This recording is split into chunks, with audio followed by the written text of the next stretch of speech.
हाय बच्चों, मैं हरिकृष्ण महतो उत्क्रमित मध्य विद्यालय दुर्गापुर का शिक्षक हूँ। मैं कक्षा 7वीं का गणित विषय का पहला अध्याय का ई कंटेंट इस वीडियो में लेकर आ रहा हूँ। आप लोग अंत तक देखें और पूर्णांक को समझें। धन्यवाद। इस पाठ में सबसे पहले हम लोग जानेंगे प्राकृत संख्या। गणन संख्याओं को प्राकृत संख्याएं कहते हैं, यानी गिनती की जो संख्याएं होती है जो एक से प्रारंभ होती है उसे प्राकृत संख्या कहा जाता है। जैसे 1, 2, 3, 4, 5 इस तरह करके हम लोग आगे जितना दूर जाएंगे सभी प्राकृत संख्याएं कहलाती है। अब हम लोग जानेंगे पूर्ण संख्याएं। सभी प्राकृत संख्याएं शून्य के साथ मिलकर पूर्ण संख्याएं कहलाती है।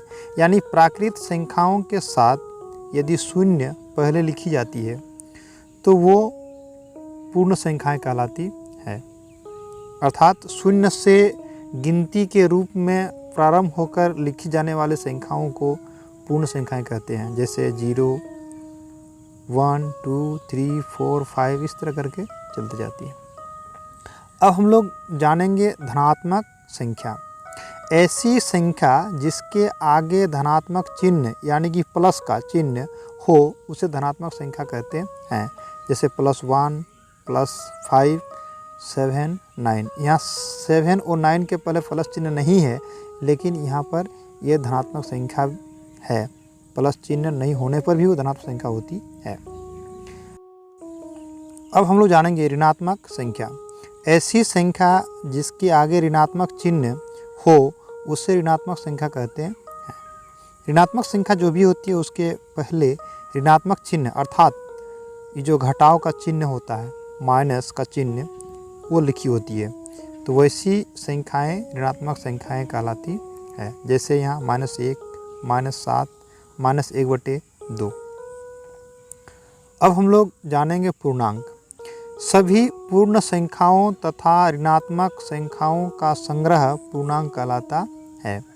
मैंने यहाँ पर देखने वाली बात है कि पूर्ण संख्याओं और ऋणात्मक संख्या दोनों को मिलाने पर जो समूह प्राप्त होता है वो पूर्णांक कहलाता है।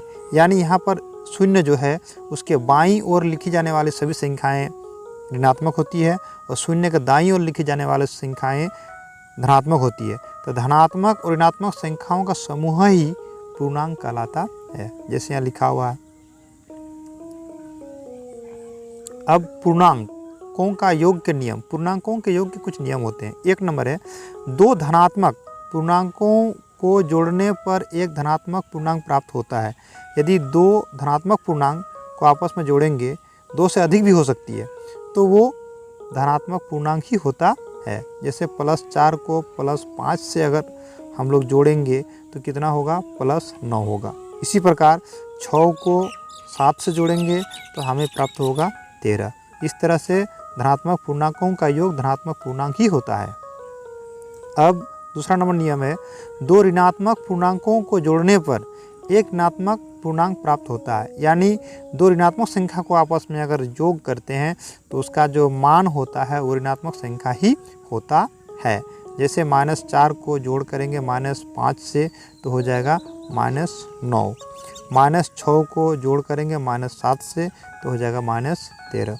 इस तरह से 2 या 2 से अधिक ऋणात्मक संख्याओं को यदि योग करेंगे तो उसका जो परिणाम होता है वो ऋणात्मक संख्या ही होता है।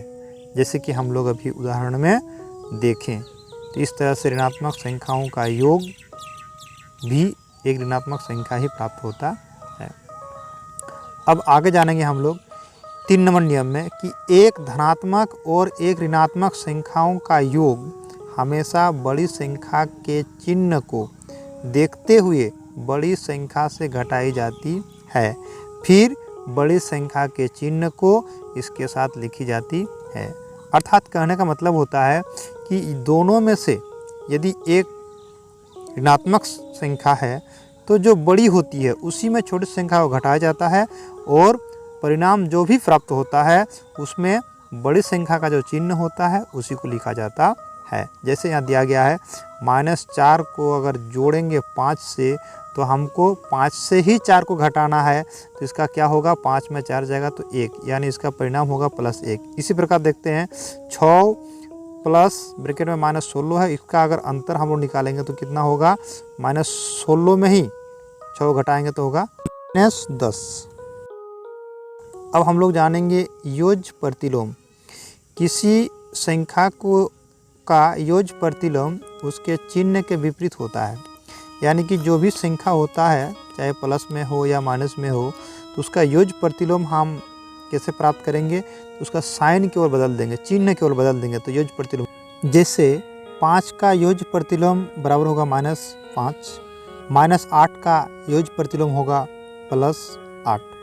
तो बच्चों इस तरह से हम लोग इसका जो संख्याएं हैं उसको जानें। अब हम लोग अभ्यास में प्रवेश करते हैं। तो बच्चों हम लोग अभी इस पूर्णांक पाठ में हम लोगों ने जो सारांश चीज़ों की जो जानकारी प्राप्त करनी चाहिए थी, विभिन्न प्रकार की जो परिभाषाएं जानकारी करनी थी, उसको हम लोगों ने किया। अब अभ्यास में देखते हैं किस तरह के प्रश्न पूछे गए हैं। पहला प्रश्न है आरोही क्रम में लिखने के लिए, यानी निम्नलिखित संख्याओं को आरोही क्रम में व्यवस्थित कीजिए। तो यहाँ पर सबसे पहले हम लोगों को जानने की जरूरत है कि हमें पहले संख्याओं को 2 भागों में बांटना है, धनात्मक संख्या को अलग और ऋणात्मक संख्या को अलग। तो हम लोग यहाँ देख रहे हैं कि धनात्मक संख्या मेरे पास 2 है, एक है -20 और एक है -4। तो सबसे पहले हमें ये दिमाग में लाने की आवश्यकता है कि ऋणात्मक संख्याएं धनात्मक संख्या से छोटी होती है, यानी इतना हम लोग जान गए हैं कि ये -20 जो है और -4 जो है बाकी सभी संख्याओं से छोटी है। तो आरोही क्रम में लिखने के लिए हमें बढ़ते क्रम में लिखना होगा, संख्या को बढ़ते क्रम में लिखना होगा। तो अब हमको ये 2 संख्या में पता करना है कि कौन छोटी है। तो माइनस यानी कि ऋणात्मक चिन्ह से युक्त संख्याएं ऋणात्मक संख्याएं कहलाती है। तो ऋणात्मक संख्या में -20 जो है ये सबसे बाईं ओर काफ़ी दूरी में होगी, यानी कि -4 से भी बाईं ओर -20 होगी। तो ऋणात्मक संख्या में बाईं ओर जो सबसे अधिक दूरी पर होती है वो सबसे छोटी संख्या कहलाती है। इसीलिए इसमें हमको सबसे छोटी संख्या क्या होगा ना, आरोही क्रम में लिखेंगे तो सबसे छोटी संख्या हमको मिलेगा कितना ना, -20। ये सबसे छोटी संख्या हो गया। अब इसके बाद अगर बड़ा संख्या देखेंगे तो माइनस में मेरा केवल 4 है, इसीलिए यहाँ पर -4 को लिखेंगे। जिसके तरफ मुंह खुला हुआ होता है वो बड़ा होता है, माने ये हम कह सकते हैं कि -4 से -20 क्या है, छोटा है, माने से छोटा, -4 से ये छोटा। अब -4 से बड़ा कौन होगा इनमें से, तो ये तो धनात्मक संख्या है, तो इसमें हमको लग रहा है कि 0 होगा, तो ये 0 को लिखेंगे। फिर क्या होगा ना, 3 होगा, 3 को लिखेंगे। फिर क्या होगा ना, 5 होगा। फिर क्या होगा ना, 15 होगा। तो इस तरह से हम कि धनात्मक और ऋणात्मक पूर्णांक का जो समूह होता है उसमें हम आरोही चाहे अवरोही दोनों ही क्रम को लिखने के लिए पहले हमें ऋणात्मक संख्या को अलग समूह के रूप में देखना है और धनात्मक संख्या को अलग समूह के रूप में देखना है। फिर ऋणात्मक संख्या का तुलना ऋणात्मक संख्या से करेंगे, कौन छोटी है और कौन बड़ी है। फिर धनात्मक संख्याओं को तो हम स्पष्ट कर सकते हैं कि कौन छोटा है और कौन बड़ा है। तो इस तरह से हम बढ़ते क्रम में किसी पूर्णांक के समूहों को लिखने की जो विधि होती है उसको आरोही क्रम कहा जाता है। इस तरह और एक प्रश्न है उसको आप लोग कर सकते हैं। इसी का उल्टा विपरीत यानी आरोही क्रम को हम लोग बोलते हैं बढ़ते क्रम, बढ़ते क्रम, इसको बढ़ते क्रम। ये हो गया घटते क्रम। इसी का विपरीत अभी जो हम लोग आरोही क्रम किए उसी का ये विपरीत है क्या, अवरोही क्रम। तो इसमें हम लोग छोटा से धीरे धीरे बढ़ते गए हैं, यानी किसी छत को जब हम लोग चढ़ते हैं तो नीचे से ऊपर की ओर जाते हैं, तो इसी को हम दिमाग में रख सकते हैं कि छत चढ़ना मतलब हो गया आरोही क्रम और छत से नीचे उतरना, ये हो गया अवरोही क्रम। तो इसमें क्या होगा कि छोटी संख्या को पहले लिखें, अब इसमें हमको सबसे बड़ी संख्या को पहले लिखना होगा। तो सबसे बड़ी संख्या को लिखने के लिए हमें धनात्मक संख्या पर पहले गौर करना होगा। तो धनात्मक संख्या मेरा कितना है, यहाँ 20 है, यहाँ 0 है, यहाँ पर 15 है और यहाँ 11 है। तो इसमें आप जान सकते हैं कि धनात्मक संख्या का जो समूह है 20, 0, 15 और 11, सबसे बड़ी कौन है ना 20 है। तो इसका हम लोग अवरोही क्रम में लिखेंगे सबसे पहले 20 को। अवरोही क्रम में सबसे पहले हम लोग लिखेंगे किसको, 20 को। इसका जो चिन्ह था कि से अधिक, इसमें होगा से कम, इसको हम लोग ग्रेटर देन कहते हैं, इसको कहेंगे हम लोग लेस देन। तो ये हो गया 20 सबसे बड़ा हो गया, इसके तरफ खुला हो मुंह कर दिए। अब इसके बाद कौन आएगा ना 15 आएगा, 15 को लिखे। अब कौन आएगा ना 11 आएगा, 11 को लिखेंगे। अब कौन आएगा ना 0 आएगा।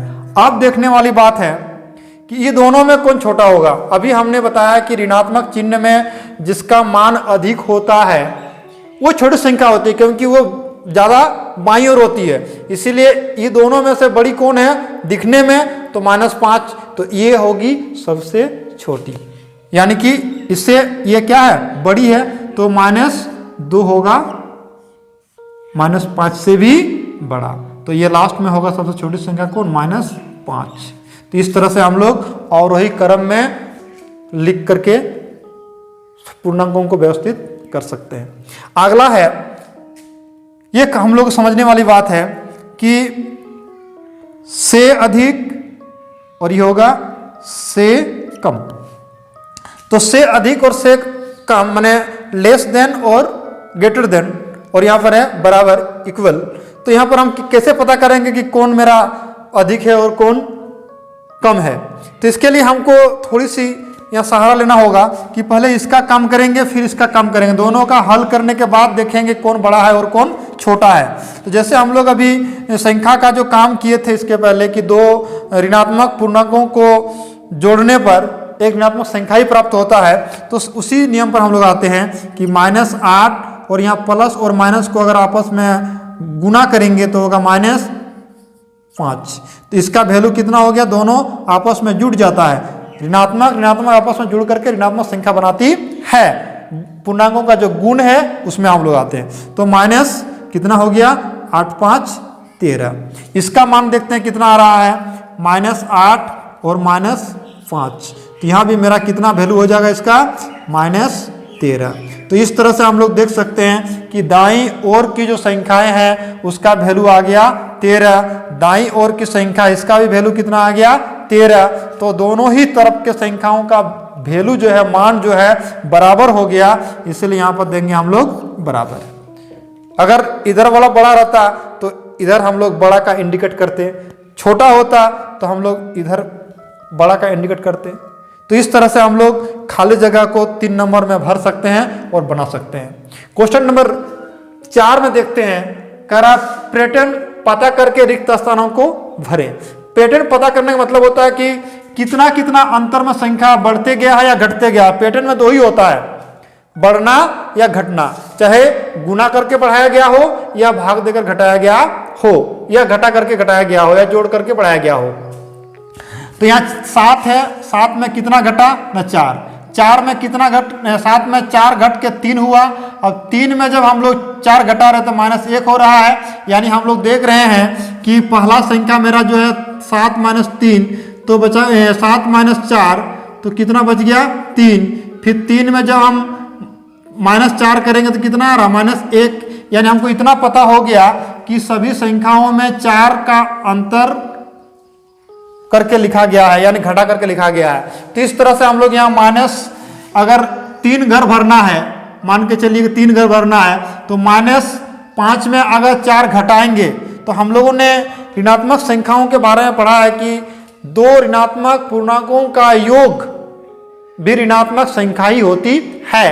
तो -5 और -4 तो कितना हो जाएगा -9, फिर -9 और -4 तो कितना हो जाएगा -13, फिर -13 और 4 जोड़ेंगे तो कितना हो जाएगा -17। इस तरह से हम पैटर्न को पूरा कर सकते हैं। तो किसी भी पैटर्न को पूरा करने के लिए पहले हमके उसके संख्याओं के बीच का जो अंतर है उसको पता करना पड़ता है। जैसे हम पता करेंगे तो उस अंतर को अगर जोड़ा गया है तो जोड़ेंगे, घटाया गया है तो घटाएंगे, या गुणा किया गया तो गुणा करेंगे। तो इस तरह से हम पैटर्न को खोज करके, उसके अंतर को खोज करके हम पैटर्न पूरा कर सकते हैं। इस तरह से क्वेश्चन नंबर 4 हम लोग बना सकते हैं। अब क्वेश्चन नंबर 5 में है मायावी वर्ग।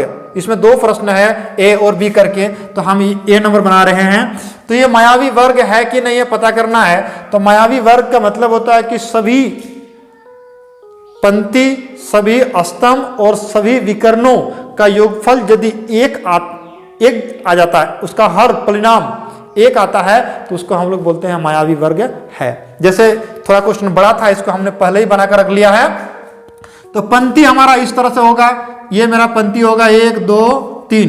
तो पहला पंक्ति देखिए हम यहाँ जोड़ चुके हैं कि 5 प्लस माइनस 1 प्लस माइनस 4 हमको जोड़ना है। तो माइनस जो ऋणात्मक संख्या जो है उसको ब्रैकेट के भीतर रखेंगे। अब हम लोग नियम में जानते हैं कि प्लस और माइनस को आपस में गुना करने से माइनस होता है। तो माइनस और plus, minus minus plus minus. यहाँ देख रहे हैं कि हम लोग ये भी जाने हैं कि 2 ऋणात्मक संख्याएं आपस में जुड़ करके एक ऋणात्मक संख्या प्राप्त करती है। तो उस तरह से -4 और -1 -5। तो 5 और 5 घट के कितना हो गया? 0 हो गया। यहाँ भी देखते हैं कि दूसरी पंक्ति में -5 जोड़ -2 जोड़ -7, तीनों को जोड़े तो सेम नियम होगा, माइनस को प्लस से गुना करेंगे तो माइनस हो गया। तो -5 और -5 और -2 कितना हो गया? -7। अब -7 में 7 घटा जोड़ देंगे तो क्या होगा? 0 प्राप्त होगा। यहाँ भी वही है, तीसरी पंक्ति में 0 + 3 + -3। तो 0 + 3 और प्लस ब्रैकेट का -3। अब यहाँ देख रहे हैं माइनस प्लस गुना करेंगे तो माइनस हो जाएगा। तो 0 का तो कोई वैल्यू है नहीं अकेले में, इसीलिए 3 में 3 घटाएंगे तो कितना हो गया? 0 हो गया। यानी तीनों पंक्तियों का जो योगफल का जो मान है वो मेरा क्या हो गया? 0 आ गया। अब स्तंभ, ये ऊपर सीधा सीधा इस तरह से ये तीनों को हम लोग स्तंभ बोलेंगे। पहला स्तंभ, दूसरा स्तंभ, तीसरा स्तंभ। तो तीनों स्तंभ को जोड़े हैं, पहला स्तंभ को जोड़े हैं तो 0 आ गया, दूसरा स्तंभ को जोड़े तो 0 आ गया, तीसरा स्तंभ को जोड़े तो 0 आ गया। यानी पंक्तियों का भी योगफल 0 हो गया और स्तंभों का भी योगफल 0 हो गया। अभी तक हम लोग सबका मान एक जैसा मिला है। अब विकर्ण, विकर्ण कहने का मतलब होता है ये कोना कोना, ये कोना वाला को हम लोग विकर्ण बोलेंगे। तो यहाँ पर पहला विकर्ण क्या है? 5 प्लस ब्रैकेट में -2 प्लस ब्रैकेट में -3। तो इसका मान निकाल रहे हैं तो 5 और यहाँ पर plus minus minus plus minus minus, तो कितना हो गया? 5 और 5, ये दोनों जुट करके -5 बनाएंगे तो 5 और 5 0 हो गया। तो इस तरह यहाँ भी क्या हो गया? परिणाम मेरा इसके साथ मिल गया। अब दूसरा विकर्ण क्या है? यहाँ से लेकर के ये, इसको हम लोग दूसरा विकर्ण कहेंगे। इसको जोड़ते हैं तो 0 -2 और -4 को जोड़ रहे हैं तो 0 हो गया, plus minus minus plus minus minus. तो ये दोनों क्या होगा? जुड़ करके एक संख्या बनाएगी, ऋणात्मक संख्या। तो -2 और -4 जुड़कर कितना हो गया? -6 हो गया।